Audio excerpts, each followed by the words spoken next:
नमस्कार, मी विकास लवांडे. सत्याग्रही या यूट्यूब चॅनलमध्ये आपल्या सर्वांचं मी मनपूर्वक स्वागत करतो. आज 23 सप्टेंबर 2024 मी आपल्याशी बोलायला आलो आहे, चर्चा करायला आलो आहे.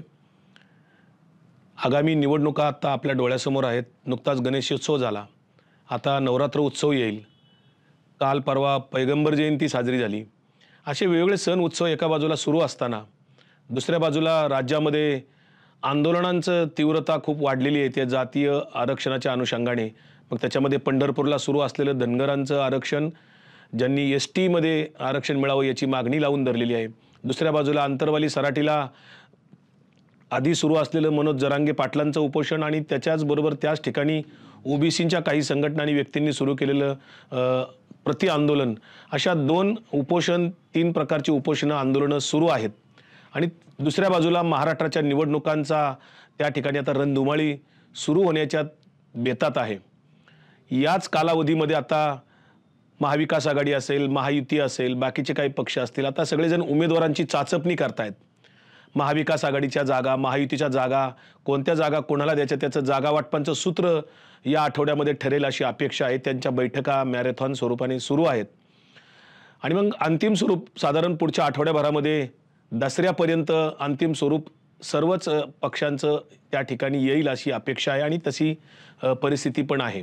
कारण दसऱ्यानंतर कुठल्याही क्षणी राज्यामध्ये आचारसंहिता निवडणुकीची घोषणा होऊ शकते अशी अपेक्षा आहे. जर राष्ट्रपती राजवट लागू होणार नसेल तर, जर सरकारला, केंद्र सरकारला, राज्य सरकारला वाटत असेल निवडणुका घ्यायच्याच आहेत तरच होईल, किंवा निवडणूक आयोग जर त्या ठिकाणी स्वतंत्रपणे त्यांचा बाणा दाखवणार असेल, स्वतंत्रपणे त्यांचं अस्तित्व दाखवणार असेल तर निश्चितपणाने वेळेवर निवडणुका होऊ शकतात अशी परिस्थिती आहे.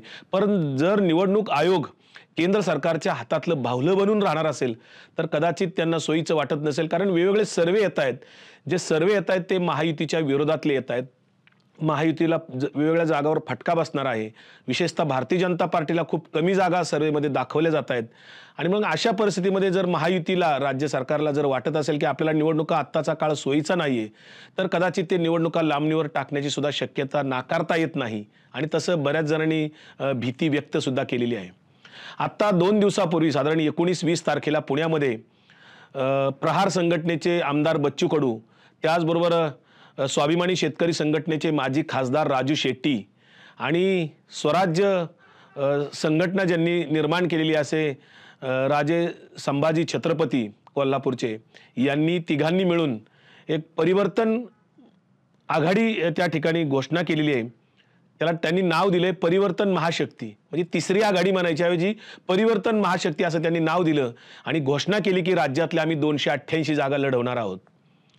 आजच्या व्हिडिओमध्ये आपण हेच मी सांगण्याचा प्रयत्न करतोय की ही निवडणूक कशी असणार आहे, काय होणार आहे, मतदार काय नेमकी भूमिका घेणार आहेत, कशा स्वरूपाने आपल्याला पुढचं सरकार असलं पाहिजे, काय घटना आहेत, काय प्रश्न आहेत, या सगळ्यांचा उहापोह मी या व्हिडिओमध्ये करण्याचा प्रयत्न करतोय. खरं तर राज्यासमोर अनेक प्रश्न गंभीर स्वरूपाचे उभे राहिलेले आहेत. विशेषतः महाराष्ट्र सरकारवर कधी नव्हे ते एवढं कर्ज आता मागच्या 2 वर्षामध्ये वाढलेलं आहे. जवळपास 8 लाख कोटी रुपये कर्ज महाराष्ट्र सरकारवर आहे. जो अजित पवारांनी मागच्या अधिवेशनामध्ये अर्थसंकल्प सादर केला तो तुटीचा अर्थसंकल्प आहे. त्याच्या आधीचा सुद्धा अर्थसंकल्प मागच्या वर्षी त्यांनी जो सादर केला तो सुद्धा तुटीचा अर्थसंकल्प आहे. तुटीचा अर्थसंकल्प याचा अर्थ असा की आपल्याकडे तेवढं येणं नाहीये, आपण कर्ज काढून त्या भूमिका बजावणार आहोत किंवा त्या तरतुदी करणार आहोत असा त्याचा अर्थ आहे. आपल्याकडे येणं नसताना आपण घोषणा मात्र करतोय, त्याला तुटीचा अर्थसंकल्प साधारणपणे आपल्या सामान्य लोकांच्या भाषेमध्ये म्हणता येईल. दुसऱ्या बाजूला काय आहे तर राज्यातली गुन्हेगारी किंवा कायदा व सुव्यवस्थेचा प्रश्न अतिशय चिंताजनक आहे. कारण दर अर्ध्या तासाला 20 मिनिटाला या राज्यामध्ये कुठे ना कुठे महिलांच्यावर, मुलींच्यावर अत्याचार होत आहेत. आणि ते अत्याचार, बलात्कार किंवा विनयभंगाच्या केसेस अतिशय गंभीर स्वरूपाच्या आहेत.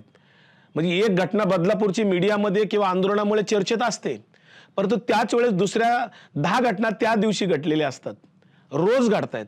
किमान 20-25 बातम्या रोज कुठे ना कुठे मुलींच्यावर अत्याचार झाले, महिलांच्यावर अत्याचार झाले अशा स्वरूपाने येत आहेत. अनेक बातम्या सुद्धा येत नाहीत, ज्याची घटना नोंदही होत नाही. अशा घटना तर त्याच्या दुपटीने असतील. महिला त्या ठिकाणी परागंदा झालेल्या आहेत किंवा महिला फरार झालेल्या आहेत, अशा स्वरूपाच्या मिसिंगच्या केसेस सुद्धा हजारोच्या संख्येने या महाराष्ट्रात मागच्या 8-10 महिन्यामध्ये, वर्षभरामध्ये नोंद झालेल्या आहेत. नोंद नसलेल्या घटना वेगळ्याच आहेत. हा जरा महिला सुरक्षिततेचा प्रश्न, महिला अत्याचाराचा प्रश्न. दुसरा प्रश्न काय आहे, मी मध्यंतरी राज्याचा दौरा 34 जिल्हे मी फिरून आलो. अनेक सामाजिक संस्था संघटनांच्या त्या ठिकाणी संवाद बैठका मी घेतल्या आणि ज्या पक्षविरहित काम करणाऱ्या सामाजिक संस्था संघटना प्रत्येक जिल्ह्यामध्ये आम्ही संवाद साधल्यानंतर काही गोष्टी पुढे आल्या. त्याच्यामध्ये शिक्षणाचा प्रश्न अतिशय गंभीर आहे या राज्यामध्ये. त्याच्यामध्ये मग प्राथमिक शिक्षण असेल, उच्च शिक्षण असेल, माध्यमिक शिक्षण असेल, आश्रम शाळांचे प्रश्न असतील, आदिवासींच्या शाळांचे प्रश्न असतील, असे अनेक प्रश्न शिक्षणाच्या अनुषंगाने प्रलंबित आहेत. प्रश्न फार गंभीर आहेत. शिक्षकांना शिक्षणापेक्षा अशैक्षणिक कामं त्या ठिकाणी दिली गेली जात आहेत. शिक्षक भरती नाही. माध्यमिक शाळांच्या मध्ये जवळपास खाजगी शाळांच्या मध्ये 65 ते 67 हजार शिक्षकांच्या जागा रिक्त आहेत. शिक्षक भरतीच करायचा अधिकार शिक्षण संस्थांना दिलेला नाही. पोर्टल वगैरे अनेक प्रश्न शिक्षणामध्ये अनुषंगाने आहेत. सरकारी शाळांचे प्रश्न अतिशय गंभीर आहेत. तिथे सुविधा नाहीत. शाळांच्या इमारतीपासून अनेक गोष्टी त्या ठिकाणी आहेत. सर्वसामान्यांना परवडेल असं शिक्षण आता राहिलं नाही. शिक्षणामध्ये प्रचंड मोठ्या प्रमाणावर विषमता वाढलेली आहे. खरं तर आपण विषमतेच्या विरुद्ध समतेच्या बाजूने लढत असताना जर विषमता वाढणार असेल तर प्रश्न गंभीर स्वरूपाचे निर्माण होत आहेत. बहुजनांचं किंवा गरीब लोकांना शिक्षण राहिले नाही. तीच परिस्थिती आरोग्याच्या बाबतीतली आहे. सरकारी आरोग्य सेवा कोलमडून पडलेली आहे. मग ते प्राथमिक आरोग्य केंद्र असो, जिल्हा रुग्णालय असो, कुठल्याही सुविधा त्या ठिकाणी गरिबांना मिळत नाहीत. कारण सरकारी दवाखान्यामध्ये गरीब सर्वसामान्य बहुजन लोक त्या ठिकाणी उपचार घ्यायला जात आहेत. खाजगी मोठ्या हॉस्पिटलमध्ये श्रीमंत लोक जात आहेत. त्यामुळे आरोग्यामध्ये विषमता मोठ्या प्रमाणावर आहे.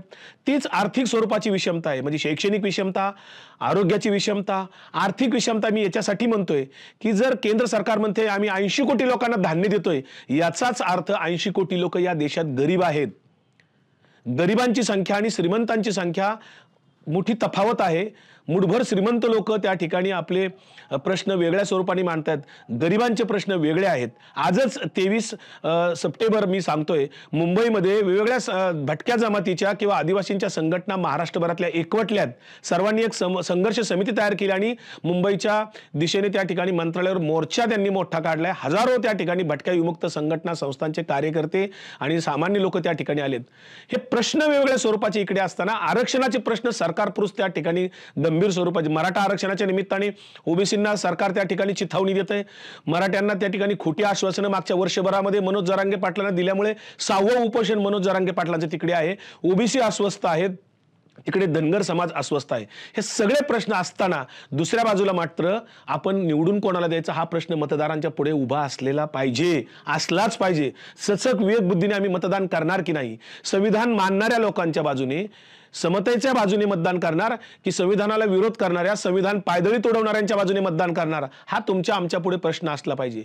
जाती धर्माच्या बाजूने मतदान करणार की सर्व धर्म समभावाच्या बाजूने मतदान करणार, तो विचार मांडणाऱ्यांच्या बाजूने मतदान करणार, हा प्रश्न आपल्या समोर उपस्थित झाला पाहिजे. आपण जर संकुचित वृत्तीने मतदान करायला लागलो, कारण आपल्या देशामध्ये अजूनही 15 ते 20% मतदार हे बेफिकीर आहेत की जे मतदानालाच येत नाहीत. हे बेफिकीर मतदार हे त्या ठिकाणी आपली जबाबदारी घेतील का, हा प्रश्न माझा आहे की तुम्ही कुठेतरी मतदानाला आलं पाहिजे. दुसरं काय आहे, आपल्याकडे अजूनही 10 ते 15% लोक व्यक्तिप्रेमात आहेत. 10 ते 15% लोक अंदाजे या ठिकाणी जाती धर्मावर प्रेम करून त्या ठिकाणी उमेदवार कोणी ते बघत नाहीत. फार थोडी लोक अशी आहेत की 5-10% लोक की जे उमेदवार बघतायत, विचारधारा बघतायत.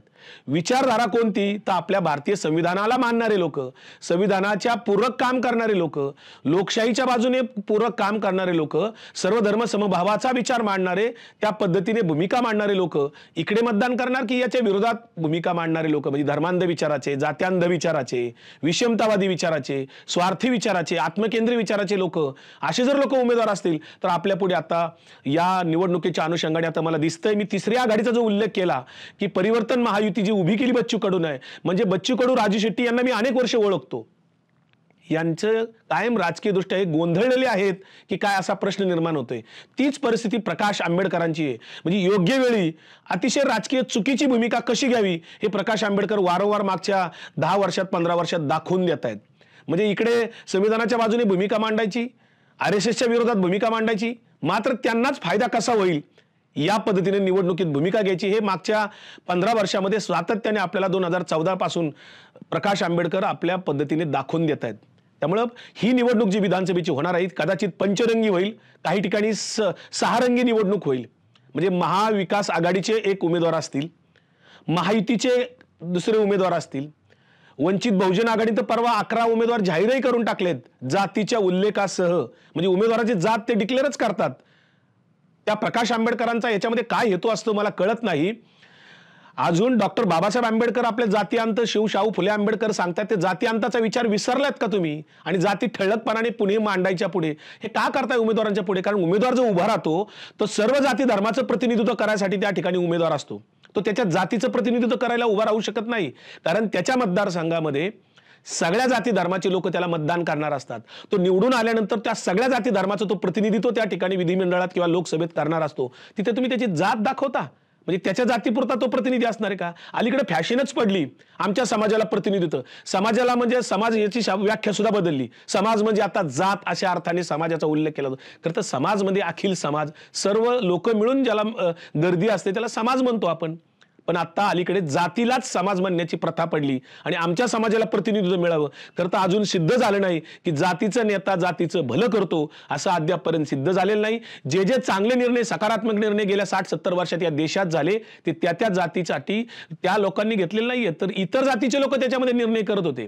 म्हणजे पंतप्रधान मुख्यमंत्री आतापर्यंतचे असतील, मग त्या आरक्षणाचे निर्णय काय त्या जातीच्या लोकांनीच घेतले असं नाही.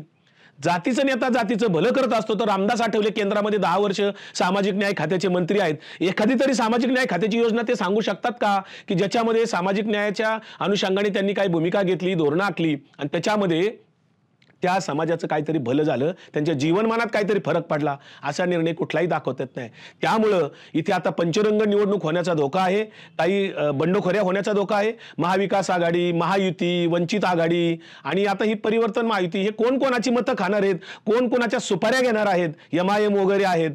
हे सुपाऱ्या घेणारे उमेदवार आता मतदारांनी ओळखले पाहिजेत की कोण मतं खाण्यासाठी उभा राहिलेला आहे, कोण त्या ठिकाणी कुणाचा तरी फायदा करण्यासाठी उभा आहे, हे आता मतदारांनी ओळखलं पाहिजे. अगदी चाणाक्ष पद्धतीने, सचक विवेक बुद्धीने आपल्याला आता निर्णय घेण्याची वेळ आलेली आहे. महाराष्ट्र खूप अडचणीत आहे. महाराष्ट्राचा स्वाभिमान घाण पडलेला आहे दिल्लीकडं आणि दिल्ली पुढे महाराष्ट्र कधी झुकला नाही. ही छत्रपती शिवाजी राजांपासून आपल्याकडे आपला आदर्श आहे. त्यामुळे स्वाभिमानी विचारांचा, सर्वधर्म समभावी विचाराचा, संविधानप्रेमी अशा उमेदवाराला आपल्याला निवडावं लागेल, जो महाराष्ट्राचा व्यापक दृष्टिकोन ठेवून विचार करू शकेल.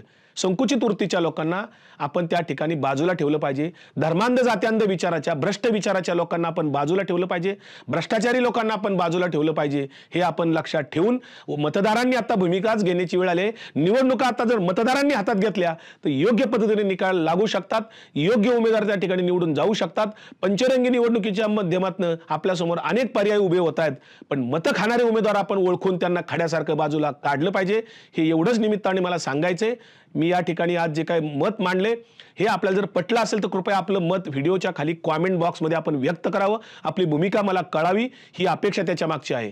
हा चॅनल जर आपल्याला पटला असेल तर सबस्क्राईब केला नसेल तर कृपया आपण हा सत्याग्रही चॅनल सबस्क्राईब करावा.